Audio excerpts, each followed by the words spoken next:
بطل تعلق شماعات بقى ونظريات المؤامره دي.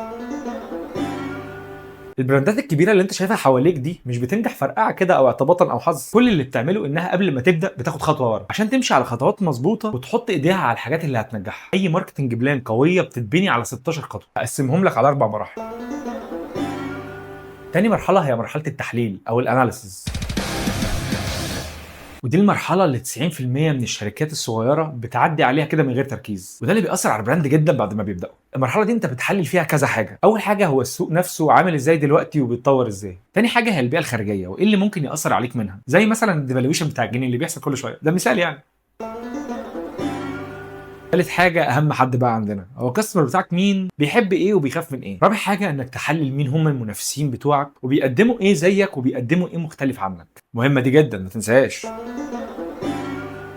اخر حاجه في مرحله الاناليسيز هي السوات اناليسيز، بنسمعها كتير جدا دي، عارف، انا عارف احنا بنسمعها كتير. السوات اناليسيز دي باختصار هي رسمه بتحدد فيها نقاط قوتك ونقاط ضعفك، وكمان بتحدد فيها ايه الفرص او التهديدات الخارجيه. كده احنا خلصنا اول مرحلتين.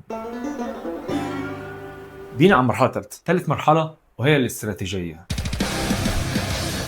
فلو عملت 16 خطوه دول اتحداك انك تقابل اي مشكله من اللي انت بتقابلها دلوقتي. فلو عايز بقى يا سيدي الفريم ورك ده كله في صفحه PDF واحده، اكتب كلمه بلان في الكومنتس